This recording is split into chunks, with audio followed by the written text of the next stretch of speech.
Адхарва Веда, 13 век преди новата ера, записана през 8 век преди новата ера.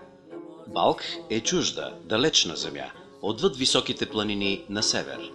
От епохата на Кришна, 1950-1400 година преди новата ера, народите Мунджавант, Махавриша, Гандхара и Бахлика живеят на север. Вяса, Махабхарата, 12 век преди новата ера, записана през 7 век преди новата ера. Това беше царят на Балх, Бахлика, който докара колесница, облечена цялата в злато, и Судакшина я запрегна с бели коне от Балх. Дамашки, 10 век. Балхара е земя на запад, днешен северен Афганистан, от Таджех, днешен Таджикистан. Абулгасем, Фердоуси, Шахнаме, 1010 година. Балх е градът, прочут със своите красавици.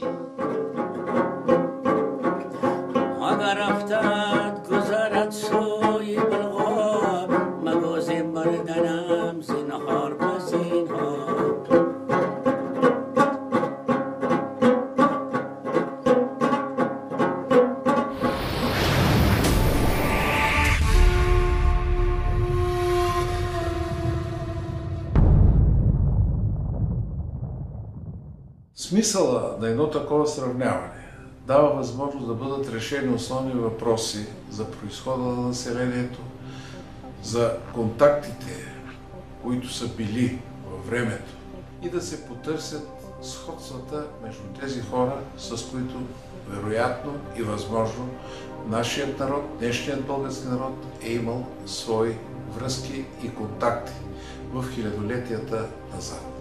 Що се отнася до снимковия материал, който имах възможността да видя, мога да кажа, че в тези лица, и на малките деца, и на юношите, на подрастващите, и на възрастните, не могат да бъдат намерени, да бъдат отчетени значими разлики в външния, в антропологичния тип на тези хора. Има една впечатляваща характеристика, която дава категоричното основание да се говори, че в тези хора липсват примеси на голямата монголоидна раса, липсва монголоидизъм.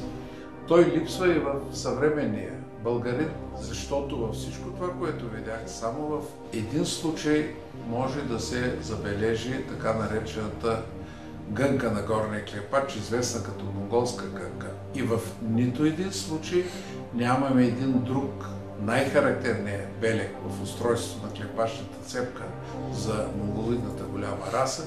Това е така наречения епикантус. Той липсва. Първата национална интердисциплинарна експедиция Българи прародина потегли през август 2008 година по пътя на едно изследване, което можеше да започне поне половин век по-рано. Преминавайки през Таджикистан и Узбекистан, експедицията се насочва към северен Афганистан. Тази земя в древността е наричана Балхара.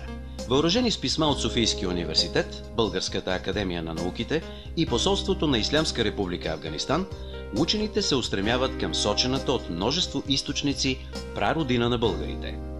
На 3 пъти екипът ни спира принудително. 20-те километра между Мазар и Шариф и Балх отнемат повече от 4 часа под смазващата жега. Изполинската външна крепостна стена на града сякаш се протяга до хоризонта със своите респектиращи 220 км дължина. Изведнъж от маранята се появява бял кон и се устремява към закъсалото ни превозно средство. Стопанинът му пристига и ни показва с достоинство старинното му седло. Подобни седла експедицията засне и в таджикските музеи, изработвани или от дърво, или от българска обработена кожа. Войските на Балх, предвождани от своя цар Балкхика, са на страната на ариите. Възшествената традиция на този управляващ род се простира от 1770 година преди новата ера до последната битка при Курукшетра, състояла се близо 400 години по-късно. Научните изследвания сочат, че Балх е създаден от памирски преселенци, дошли от горното течение на река Вахш, днес Амударя, преди повече от 4500 години. В центъра на града е имало огромен огнен олтар, за който говорят персийски, тохарски, индийски, китайски и древногръцки извори. В този ранен период се създава държава, известна от античните писмена като Балхара, Балхика, Бахлика, Букхди и Бактра.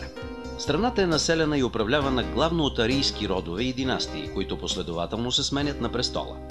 Едно от най-старите засвидетелствани имена на града е Зариаспа, Златоконният. Тохарски, сакски и накрая персийски военни подразделения водят войни с Балхара от 9 до 7 век преди новата ера.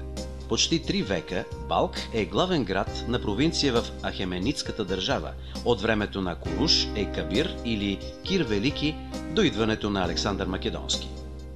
Балхара запазва своята автономия, обогатявайки персийската армия с прочутата бактрийска конница. Походът на Александър към Бактрия завършва с трудното превземане на крепостта на Балх. То е платено с цената на династичния му брак с балхарската принцеса Рохшана, известна от древногръцките хронисти като Роксана. След смъртта на македонския пълководец, Балх влиза в състава на множество малки и големи държави, васални на династията на селевкидите. Те са известни в индийските хроники под името Бахлика Явана или Балхарско-юнийски царства. Създаването на Великата Кушанска империя от династията на Катфизите през първи век преди новата ера довежда до подем в изкуствата и религията. Многонационалната държава приема будизма. Според мемуарите на китайския летописец Шуанзанг, около и в Балх е имало повече от 100 будистки храма, ступи и религиозни паметници. Особено внушителна била ступата Наубахар или Нова пролет. Постройката била стопанисвана от кашмирския религиозен водач Халид Прамук. Той произлизал от род на потомствени лечители.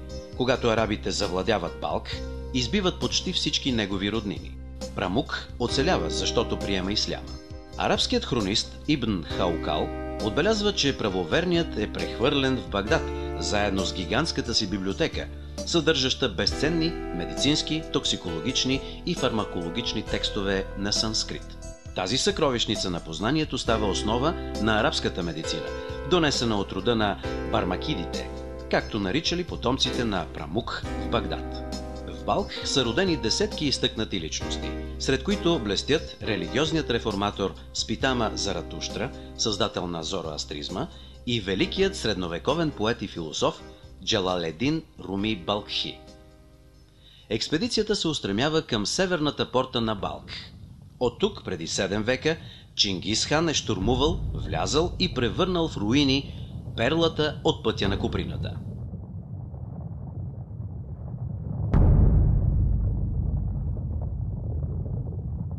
Гигантската верига на Хиндукуш дели територията на днешен Афганистан на северен и южен. От долините на ледниковите реки се откриват първите неолитни обиталища на човека в този регион.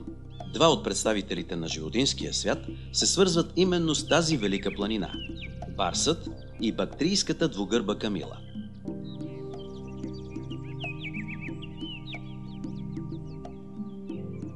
Експедицията прекосява река Пянч, делителна между Памир и Хиндукуш. Името на държавата пред нас звучи Авагана на санскрит. То е споменато за първи път като географско и етническо понятие от индийския астроном Михира през 6 век преди новата ера.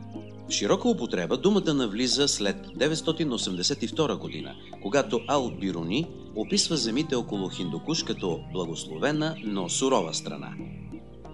Въпреки това, хората тук мъжки са се борели с немилосърдната природа и от хилядолетия умело са използвали водното богатство за своето уседнало земеделие дори в най-непристъпните области.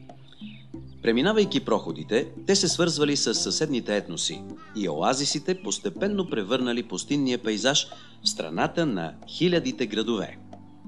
Опитомена и поставена в услуга на човека, животворната вода достигала до десетки хиляди километри, канали и вади до центровете на една древна и одухотворена цивилизация. Обективите на експедицията зарегистрират великолепни кадри на единението на хората с природата.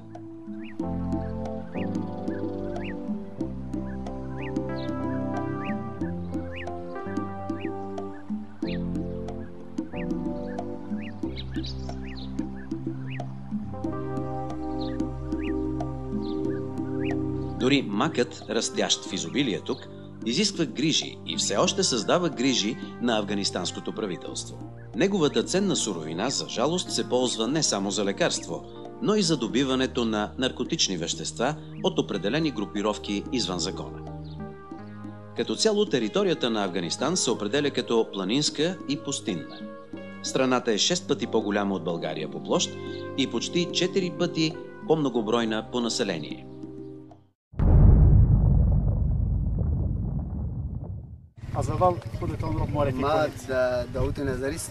Казвам се Дауд Назари. Бола Хесоре Балх или Високата Балхска крепост има древна история. Когато наблизо не са съществували други градове и цивилизации, Балх вече го е имало. През тези старинни крепости, които виждате, са преминали много царства, много династии.